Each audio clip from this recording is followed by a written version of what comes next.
Most real estate developers struggle to raise capital. Bringing investors into the business entails not only sharing the profits with them, but also building trust over years, and also paying thousands of dollars to the SEC and other government agencies. What few people know is that there is a much simpler alternative than raising capital, one that sits just between the equity and the senior debt. It is called mezzanine debt. In this video, I'm going to teach you how it works and how you can use it to turn your next project into a reality. So, join me to find out. So, let's find out how the mezzanine debt works for real estate development and how it can replace the equity on the capital stack. So, what is the capital stack? The capital stack is the total money we need for real estate development.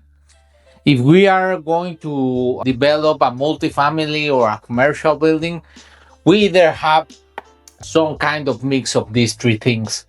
We need senior debt, which is usually first or second mortgage, and then we need the mezzanine debt, which is collateralized, you will see, with the stock of the company or the LLC that purchases the land. Okay, so it's not collateralized on the mortgage, but instead it is pledged on the stocks or the membership agreement or the memberships units. Okay, and then we have the equity, which is the equity itself. Okay, we need either one or maybe three of them in the real estate development process to cover 100% of the cost.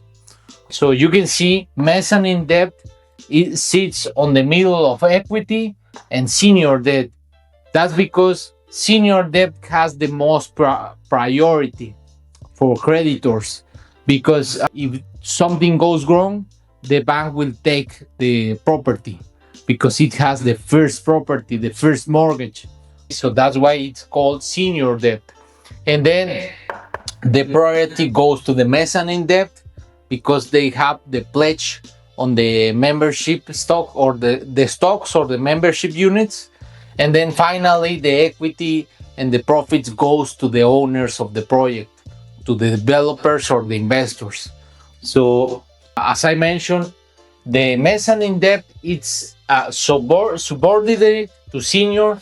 You can see it sits up from the senior priority, and then sits under the equity on priority. So has more priority than equity. Well, what's the term for mezzanine debt? Usually you don't see mezzanine debt with the acquisition with the property that the stabilized property, the operation stage. You only see mezzanine debt on the bridge stage, on the development stage. So you usually see 1 to 3 years term for the mezzanine debt only on the construction and on the stabilization stage. And once you refinance for a perm loan, you either sell the property or you either bring some investors to pay the mezzanine debt. So that's why you see only 1 to 3 years term here. Then you see higher interest than the mortgage, than the senior debt, because of course it's more risk than senior debt. Okay, if something goes wrong, as I mentioned, the bank will take the senior debt, the bank will take the property. And then the creditors with the mezzanine debt, if something goes wrong, they will take the stocks. And finally, the equity owners or the investors. So that's why you see higher interest rate on the mezzanine than on the senior, because you have more risk. Then you have, instead of a mortgage here for collateral, you have either convertible debt or either a pledge. So if something goes wrong with this project and the debtor, the creditor wants to take over the project, They will either have a pledge on the stocks or the membership units, or have some kind of convertible debt. What is convertible debt? It's some kind of debt that has an option that if you don't pay, that they will convert to equity. So they will be now the owners of the project, and they need some kind of agreement with the senior debt creditor. So that will be the intercreditor agreement, because they will be the new owners. Usually you don't see mezzanine debt offered by the banks. You have to go with investment banks, with these big guys like CBRE, or these big investment banks for real estate. They offer mezzanine debt, but you will not see it on the banks. At least on the small banks, you won't see it. Maybe in Wells Fargo or some kind of big banks, but for very big projects. But mostly mezzanine debt, you will see it with investors. You will have to go with investors, either institutional or retail investors. Well, if the creditor, the holder of the mezzanine debt, if something goes wrong with the project, they will have an intercreditor agreement. So they will be the new owners, and the senior creditor will not have any problem with that. Because otherwise, if you sell a property, you usually have a clause on the loan agreement that you cannot transfer the mortgage. So that's why the intercreditor agreement is for. Because if they take ownership of the project, then they have already an agreement with the bank to take over the debt.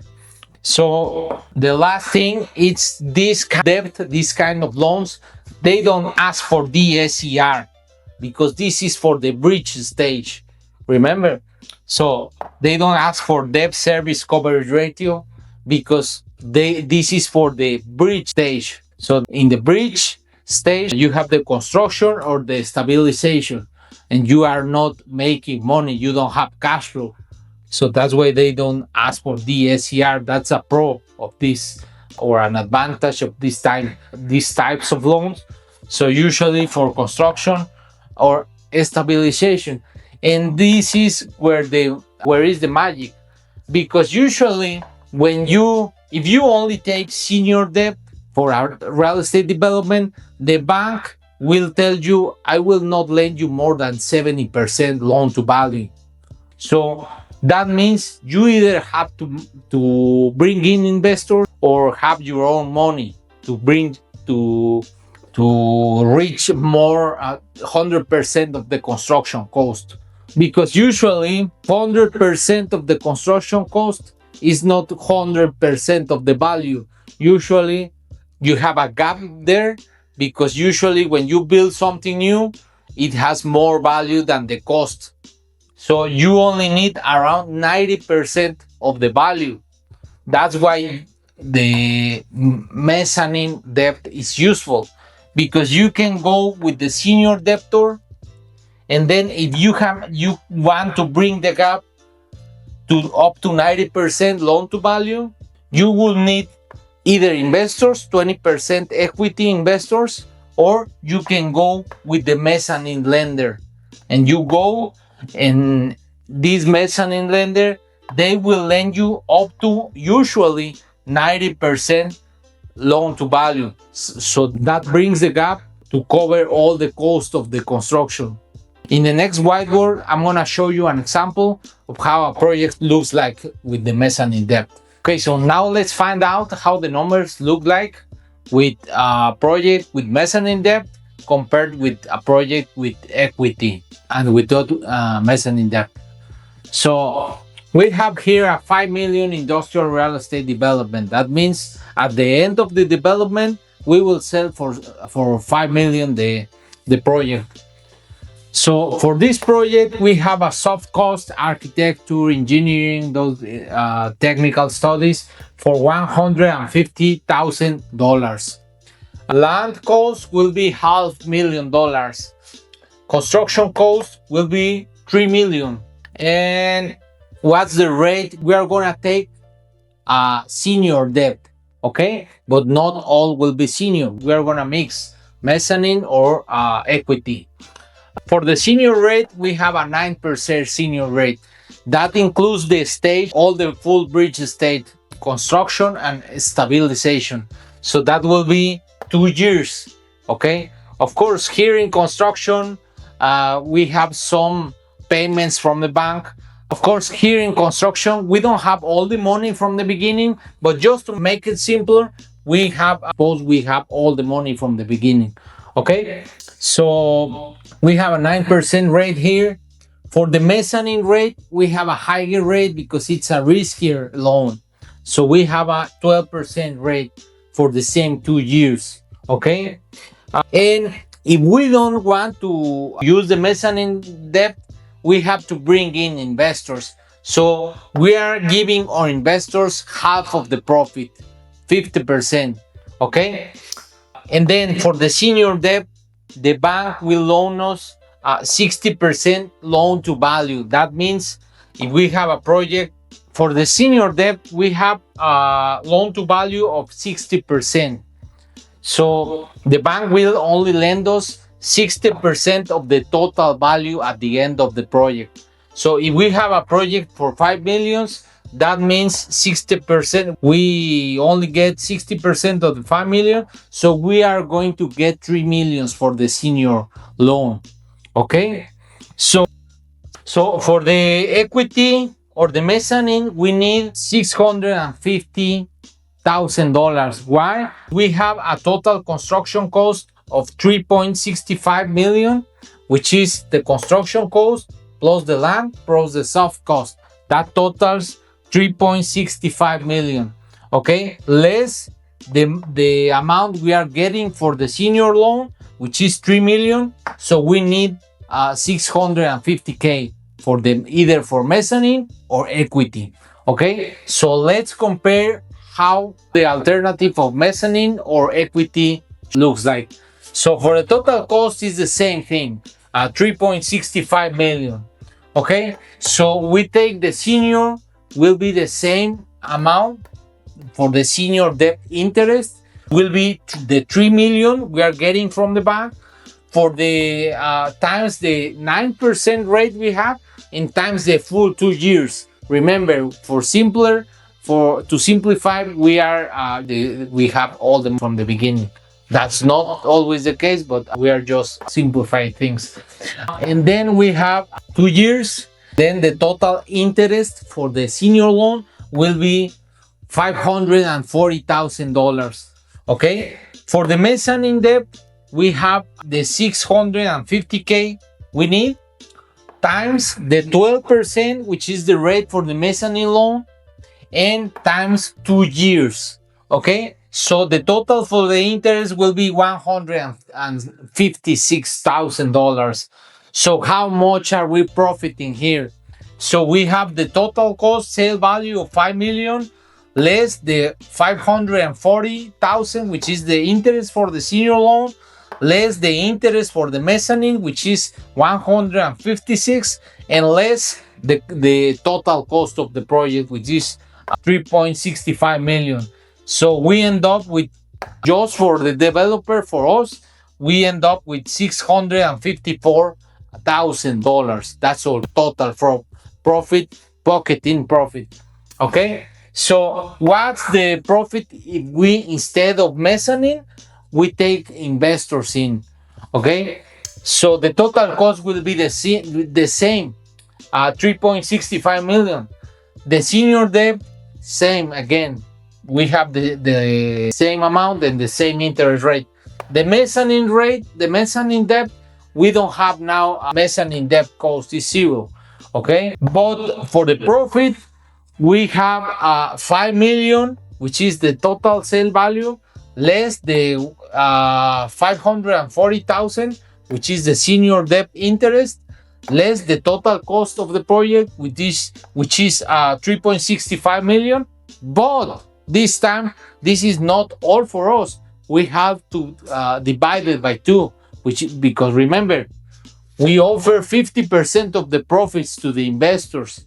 So 50 times 0.5 or divided by 2, and we end up with $405,000, which is less than the alternative with mezzanine debt, which is $654,000.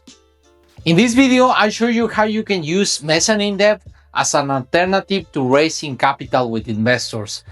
What do you think? What other alternatives you can use to make a real estate development project? Write it on the comments. Thank you for watching the full video. I hope you like it. If you like it, please give me a thumbs up. Helps me a lot. And if you want to keep watching my videos, hit the subscribe button. That way you will receive a notification every time I upload a new one. If you want to start investing in commercial real estate, but maybe you don't have the time or the money to start in, you can join my exclusive investor club. My investors start investing from 20,000 US dollars, and the best of it, it's all stress-free. I manage everything. You can join by clicking on the link below, and that way I will send you an email every time I find an investment opportunity for you. Thank you for reaching this point and watching the full video. I see you on the next one. But first, I leave you with two more videos here.